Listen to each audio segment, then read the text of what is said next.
bataille de Lens en 1648 est le dernier affrontement entre la France et l'Espagne au cours de la guerre de 30 ans. À cette occasion, les tercios espagnols, déjà écrasés à Rocroi, se retrouvent à nouveau devant le Grand Condé. Et bien qu'en infériorité numérique, le duc d'Enghien s'illustre alors par une manœuvre audacieuse et ne fait qu'une bouchée de son ennemi, qui subit ici une humiliation sans pareil. Cette victoire française décisive vient terminer la guerre avec fracas et confirmer la fin de la suprématie espagnole sur le continent. Désormais, après les traités de Westphalie, c'est la France des Bourbons qui assoit pour longtemps sa domination sur l'Europe.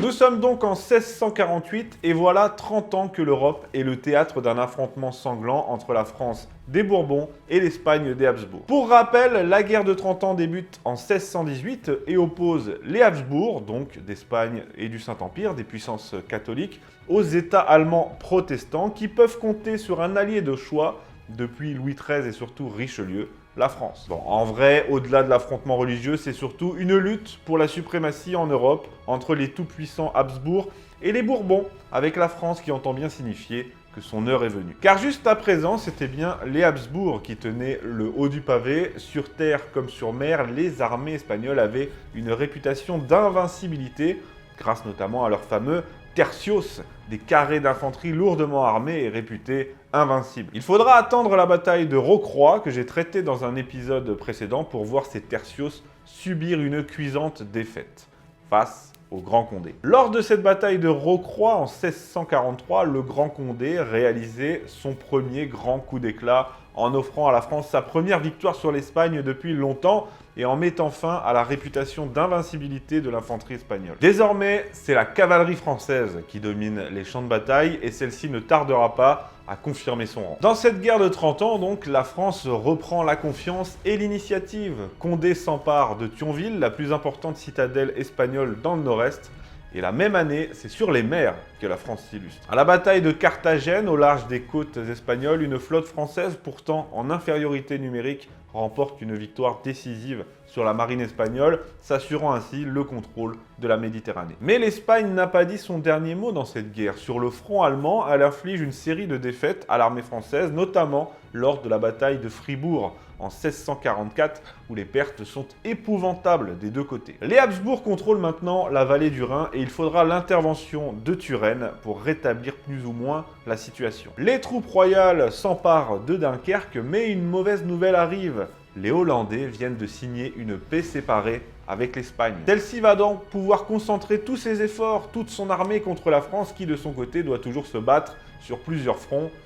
Comme d'habitude, j'ai envie de dire. En 1648, donc, nous y voilà, Turenne parvient à battre les Bavarois. Mais les Espagnols, commandés par l'archiduc Léopold Guillaume de Habsbourg, s'emparent de la ville de Lens. C'est pour la délivrer que le Grand Condé se met à la tête d'une armée et se dirige vers le nord de la France. Le 18 août, il arrive à proximité de la ville et doit subir quelques premiers accrochages. Il pense alors avoir affaire à l'avant-garde espagnole et ordonne à son armée d'avancer avec les gardes françaises en tête. Mais rapidement, il se rend compte de son erreur. Il ne s'agit pas de l'avant-garde, mais bien de toute l'armée espagnole qui se trouve face à lui. Lorsqu'il réalise qu'il s'est trompé, il ordonne la retraite, parce que l'armée de l'archiduc est supérieure en nombre et en force. Et les gardes françaises, qui étaient en première ligne, vous vous souvenez, eh bien, ils se font malmener dans cette retraite par la cavalerie lorraine des Habsbourg. Le lendemain, 19 août, Condé se rend compte qu'il ne pourra pas échapper à son adversaire et doit accepter la bataille. Il se tourne alors vers ses hommes et prononce ce discours resté célèbre, rapporté par Voltaire.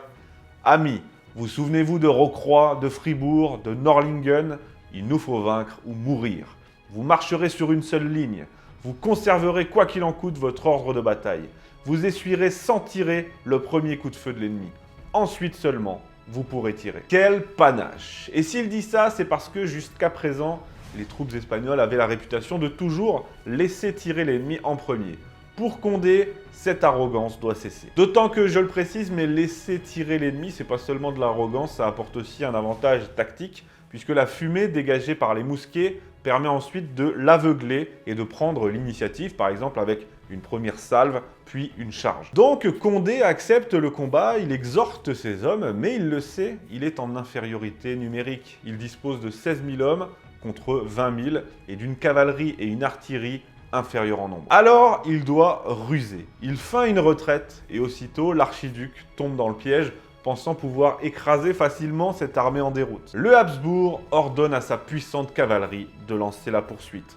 Mais loin d'être en déroute, il découvre vite que l'armée française, derrière la colline, est prête à les recevoir. Les gardes françaises parviennent à contenir la charge, puis Condé lance une grande contre-offensive. La cavalerie lorraine est rapidement submergée au point que, prise de panique, elle bat en retraite et abandonne complètement l'infanterie qui se retrouve livrée à elle-même sous le feu dévastateur de l'artillerie française. Celle-ci tente bien, dans un dernier élan, d'enfoncer les gardes françaises, mais comme elle n'est plus protégée par la cavalerie, qu'elle a été totalement abandonnée, eh bien Condé ordonne à la sienne de la contourner. La cavalerie française arrive donc facilement sur les arrières de l'infanterie espagnole, elle sème la charge et l'effroi se répand dans les rangs. Paniqués, totalement livrés à eux-mêmes, les Espagnols s'enfuient. C'est désormais toute l'armée espagnole qui est en déroute dans une débandade complète. La victoire royale est totale, décisive et vient confirmer que la suprématie sur le champ de bataille est désormais française. Pour les Espagnols, cette défaite est une véritable humiliation au point que, nous dit-on, Jean de Bec, capitaine général du duché de Luxembourg, préfère se laisser mourir d'une blessure légère plutôt que d'avoir à affronter ce déshonneur. Une autre anecdote rapporte qu'après la bataille, le comte de Gramont s'approche du grand Condé pour le féliciter, mais que leurs chevaux, encore excités par les combats, commencent à s'entre-dévorer. Cette victoire de Lens sera la dernière bataille de la guerre de 30 ans. Comme je l'ai dit, elle vient confirmer la fin de l'invincibilité des tercios, déjà mis à mal à Rocroi, tout comme les talents de chef de guerre du Grand Condé. Parce que sa victoire est parfaite, précise, son plan minutieux a été suivi à la lettre et il a abouti à une victoire complète. L'armée française affiche 1500 hommes hors de combat, les Espagnols déplorent quant à eux 3000 morts et 5000 prisonniers. C'est la plus grande défaite de l'Espagne depuis des décennies